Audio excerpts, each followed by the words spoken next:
अमित एक मध्यम वर्गीय परिवार का लड़का था।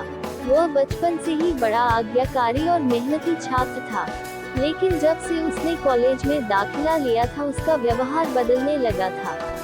अब ना तो वो पहले की तरह मेहनत करता और ना ही अपने माँ बाप की सुनता। यहाँ तक कि वो घर वालों से झूठ बोलकर पैसे भी लेने लगा था। उसका बदला हुआ आचरण सभी के लिए चिंता का विषय था। जब इसकी वजह जानने की कोशिश की गई तो पता चला कि अमित बुरी संगति में पड़ गया है। कॉलेज में उसके कुछ ऐसे मित्र बन गए हैं जो फिजूल खर्ची करने, सिनेमा देखने और धूम्रपान करने के आदी हैं। पता चलते ही सभी ने अमित को ऐसी दोस्ती छोड़ पढ़ाई लिखाई पर ध्यान देने को कहा, पर अमित का इन बातों से कोई असर नहीं पड़ता। उसका बस एक ही जवाब होता, मुझे अच्छे बुरे की समझ है। मैं भले ही ऐसे लड़कों के साथ रहता हूँ पर मुझ पर उनका कोई असर नहीं होता। दिन ऐसे ही बीतते गए और धीरे धीरे परीक्षा के दिन आ गए। अमित ने परीक्षा से ठीक पहले कुछ मेहनत की पर वो पर्याप्त नहीं थी। वो एक विषय में फेल हो गया।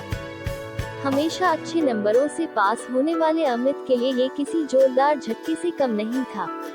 वह बिल्कुल टूट सा गया। अब ना तो वह घर से निकलता और ना ही किसी से बात करता। बस दिन रात अपने कमरे में पड़े कुछ सोचता रहता। उसकी यह स्थिति देख परिवारजन और भी चिंता में पड़ गए। सभी ने उसे पिछला रिजल्ट भूल आगे से मेहनत करने की सलाह दी, पर अमित को तो मानो सांप सूंघ चुका था। फेल होने की डर से वो उबर नहीं पा रहा था। जब ये बात अमित के पिछले स्कूल के प्रिंसिपल को पता चली तो उन्हें यकीन नहीं हुआ। अमित उनके प्रिय छात्रों में से एक था और उसकी यह स्थिति जान उन्हें बहुत दुख हुआ। उन्होंने निश्चय किया कि वो अमित को इस स्थिति से जरूर निकालेंगे। इसी प्रयोजन से उन्होंने एक दिन अमित को अपने घर बुलाया।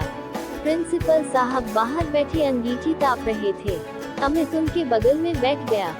अमित बिल्कुल चुप था और प्रिंसिपल साहब भी कुछ नहीं बोल रहे थे।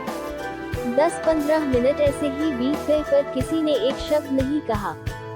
फिर अचानक प्रिंसिपल साहब उठे और चिमटे से कोयले के एक धधकते टुकड़े को निकाल मिट्टी में डाल दिया।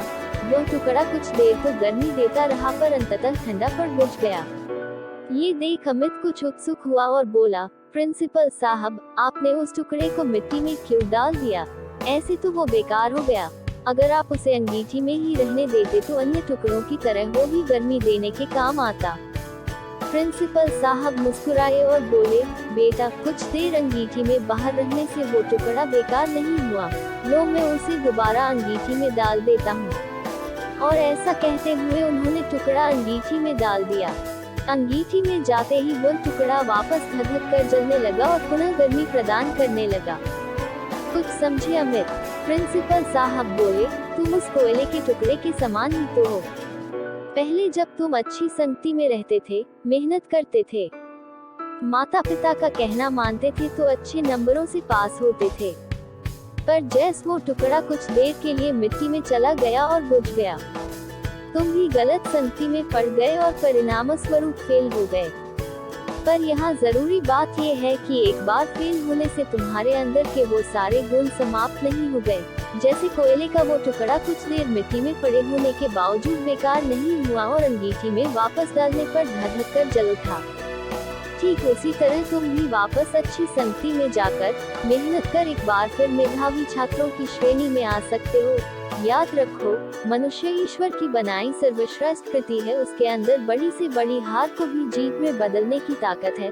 उस ताकत को पहचानो, उसकी दी हुई असीम शक्तियों का प्रयोग करो और इस जीवन को सार्थक बनाओ। उद्धरण चिन्ह। अमित समझ चुका था कि उसे क्या करना है। वह चुपचाप उठा, प्रिंसिपल साहब के चरण स्पर्श किए और निकल पड़ा अपना भविष्य बनाने और एक मेधावी छात्र बनकर स्कूल का नाम तथा अपनों का नाम रोशन किया। कहावत है कि सुबह का भूला शाम को घर वापस आ जाए तो उसे भूला नहीं कहते। धन्यवाद। Please subscribe and like my channel.